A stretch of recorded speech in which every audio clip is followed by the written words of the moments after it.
Cube Radio.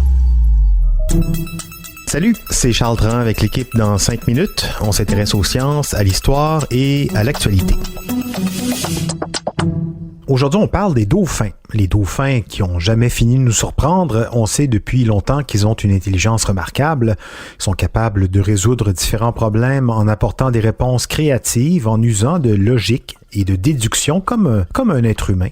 Et là, on vient d'apprendre que les dauphins travaillent en équipe et forment des alliances entre eux, des alliances assez complexes. Comment? Dans quel but? Voici Véronique Morin.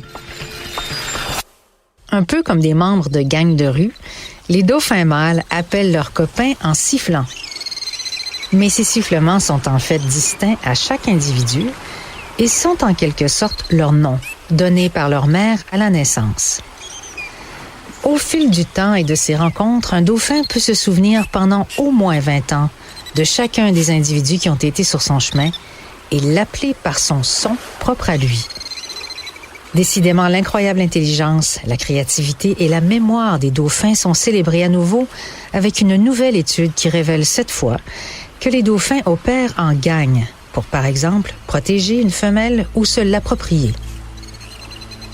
OK, en gang, mais pas n'importe quelle gang. En fait, leur approche est beaucoup plus complexe que le simple fait de se rassembler au hasard. Chez les dauphins, le concept d'alliance et d'appartenance à une équipe s'effectue sur plusieurs niveaux stratégiques. Une approche jamais observée auparavant dans le règne animal, ailleurs que chez les humains. Pour comprendre de quoi il s'agit, transportons-nous dans les eaux très claires de la baie Shark, baie des requins, de l'océan Indien en Australie occidentale, là où il est facile d'observer des grands dauphins mâles. En les survolant avec des drones, Stephanie King et son équipe, des experts en comportement animal, documentent une hiérarchie complexe d'alliances imbriquées entre les individus d'un groupe. Les dauphins mâles coopèrent généralement en duo ou en trio, dans ce que les chercheurs appellent une alliance de premier ordre. Ces petits groupes travaillent ensemble pour trouver et conserver une femelle fertile. Les mâles coopèrent également dans des alliances de second ordre, comprenant jusqu'à 14 dauphins pour se défendre, par exemple, contre des groupes rivaux qui tentent de voler la femelle. Et ces alliances de second ordre se regroupent dans des alliances de troisième ordre, encore plus importantes, offrant aux mâles de ces groupes de meilleures chances d'avoir des alliés à proximité en cas d'attaque de leurs rivaux.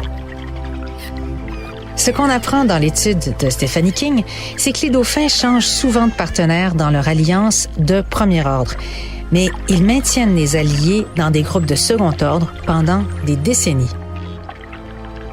Ces groupes sont considérés comme l'unité centrale de la société des dauphins. En d'autres mots, les mâles forment des liens entre eux qui durent toute leur vie. Et c'est là que les fameux sifflements distinctifs deviennent essentiels. Pour étudier plus en détail comment les dauphins mâles utilisent leurs sifflets, l'équipe de King a suivi les animaux avec des microphones sous-marins leur permettant d'identifier quel dauphin produit quel sifflet et de les enregistrer. Ils ont ensuite placé un haut-parleur sous l'eau et ils ont joué les sifflements de mâles à d'autres mâles de leurs différentes alliances. Pendant ce temps, les scientifiques faisaient survoler un drone au-dessus de leur tête pour filmer les réponses des dauphins. Les chercheurs s'attendaient à ce que les mâles, entendant le sifflet de leur partenaire d'alliance de premier ordre, répondent plus fortement, mais ce n'est pas le cas. Lorsqu'ils ont examiné les vidéos, ils ont plutôt constaté que les réponses les plus fortes provenaient des mâles dans les alliances de second ordre des dauphins, des animaux qui avaient une histoire de coopération constante dans la lutte contre les ennemis. Dans 90% des cas, les dauphins qui ont entendu les sifflements des membres de l'Alliance de second ordre se sont immédiatement et directement tournés vers ceux-ci.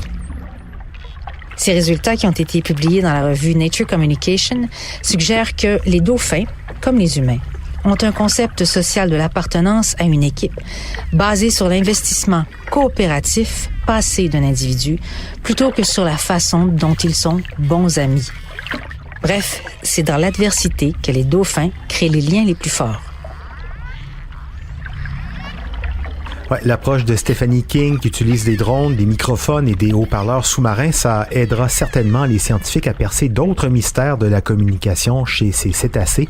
Par exemple, les femelles de dauphins, elles sifflent aussi. Qu'est-ce qu'elles se disent? Elles doivent bien, elles aussi, comprendre et faire des alliances complexes. Ce sera intéressant de le découvrir. Merci Véronique Morin, c'était en 5 minutes.